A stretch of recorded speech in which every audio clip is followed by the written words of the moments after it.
Hi friends, स्वागत है आप सभी का हमारे यूट्यूब चैनल पर। दोस्तों, वीडियो पसंद आए वीडियो को लाइक कीजिएगा। चैनल पर आए नए चैनल को सब्सक्राइब करके नोटिफिकेशन बेल को ऑल पर सिलेक्ट कर लीजिएगा, ताकि क्लास 11th के जितने भी सब्जेक्ट हैं उनके नोट्स आपको उपलब्ध जल्द से जल्द हो सके और नोटिफिकेशन आप तक जल्द से जल्द पहुँच सके। तो दोस्तों, आज हम बात करने वाले हैं फिजिक्स के चैप्टर नंबर फर्स्ट की, जिसका नाम है भौतिक जगत। इसमें सबसे पहले हम बात करने वाले हैं भौतिक विज्ञान की परिभाषा की। तो दोस्तों, यह विज्ञान की वह शाखा है जिसमें प्रकृति के मूलभूत नियमों एवं घटनाओं का अध्ययन किया जाता है तथा उसके पीछे छिपे कारणों की तलाश की जाती है। और इसके बाद में ये दो प्रकार के होते हैं, स्थूल जगत और सूक्ष्म जगत। स्थूल जगत मैक्रोस्कोपिक वर्ड, सूक्ष्म जगत तो इंग्लिश में कहते हैं माइक्रोस्कोपिक वर्ड। भौतिक विज्ञान की शाखाएँ दो प्रकार की होती है। एक है चित्रमत भौतिकी, दूसरा है सूक्ष्म जगत।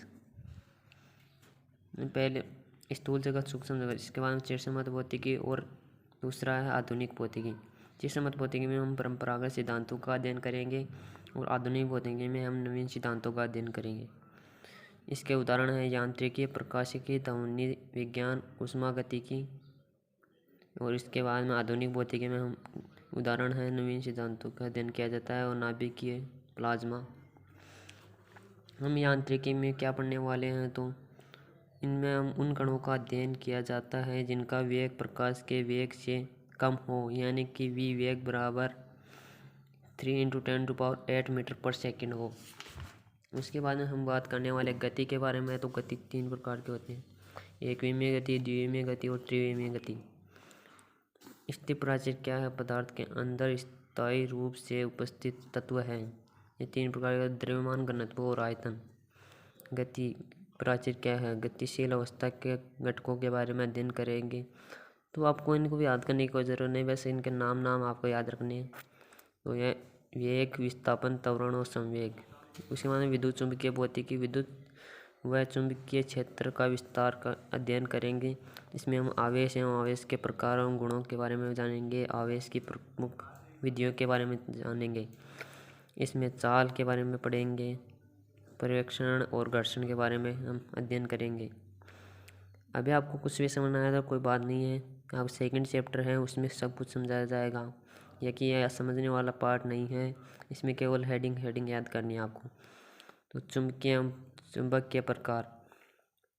भूचुंबकत्व, पृथ्वी के चुंबकत्व का गहन अध्ययन करेंगे। चुंबकीय पदार्थ तीन प्रकार के होते हैं, अचुंबकीय, प्रतिचुंबकीय और लोह चुंबकीय।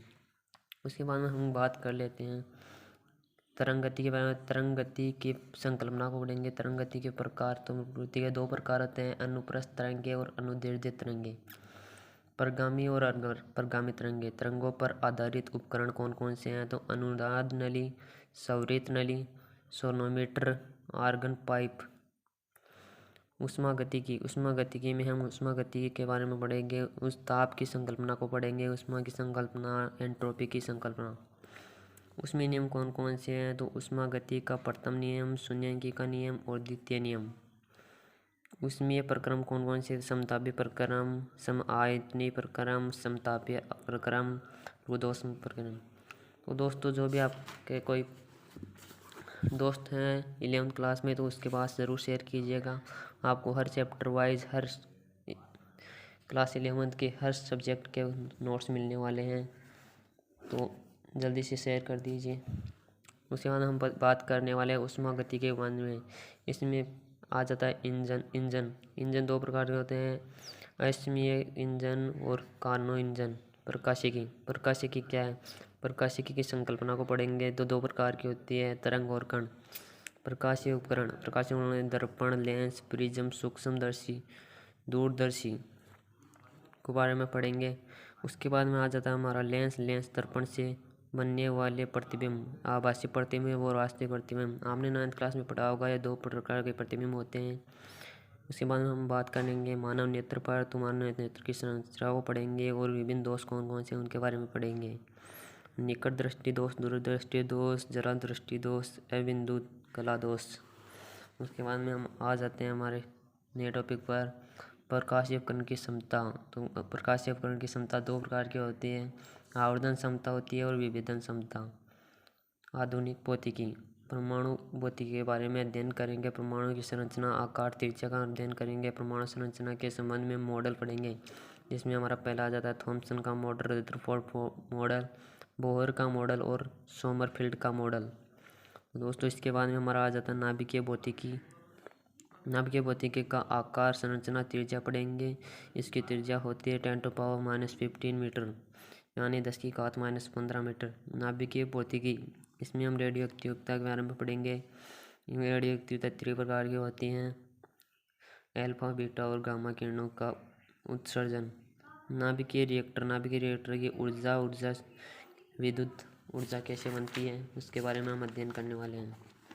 उसके बाद हमारा आ जाता है 3 नंबर पर ठोस अवस्था भौतिकी। इसमें हम समझ सकते हैं जिस प्रकार एक जालक बन जाता है। इसमें हम एक बना लेते हैं ऐसे करके डायग्राम। उसमें जो भी ये बिंदु होते हैं इन्हें एक जालक कहते हैं। ये जैसे जाल सा बना रहे हैं तो इसे जालक कहते हैं। उसके बाद में हम ठोस के प्रकार क्रिस्टलीय प्रकार और अक्रिस्टलीय 2 प्रकार के होते हैं। उसके बाद 4 नंबर पर हमारा आ जाता है अपेक्षिकता। यह वह शाखा है जिसमें उन कणों का अध्ययन किया जाता है जिसका वेग प्रकाश के वेग के तुल्य हो। एग्जाम्पल के लिए जैसे फोटोन का वेग प्रकाश के वेग के समान होता है। उसके बाद में 5 नंबर हमारा आ जाता है क्वांटम भौतिकी। इसमें प्रकाश का क्वांटम फोटोन की चाल होती है 3 × 10⁸ मीटर पर सेकेंड है, 3 × 10⁸ मीटर पर सेकेंड। प्रकाश के प्रभाव पढ़ेंगे। द्विआवर्ती तरंग यहाँ का सिद्धांत पढ़ेंगे, जिसके इलेक्ट्रॉन पर आवेश कितना होता है। तो इलेक्ट्रॉन पर आवेश होता है 1.6 × 10⁻⁻19। उसके बाद में हम बात कर लेते हैं प्लाज्मा भौतिकी पर। तो प्लाज्मा पदार्थ की चौथी अवस्था है ठोस द्रव्य गैस के बाद। यह निष्क्रिय गैसों के संयोग से बनी होती है, जैसे हीलियम, नियोन। प्रकृति के मूल बल कौन कौन से हैं? तो पहला है गुरुत्वाकर्षण बल।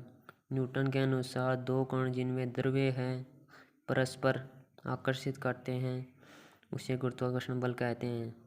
इसके हम ले लेते हैं m1 और m2। इन दोनों के बीच में जो त्रिज्या है तो यह त्रिज्या इनके बीच में 2 के बीच में गुरुत्वाकर्षण बल लग रहा है, जिससे घर्षण हो रहा है।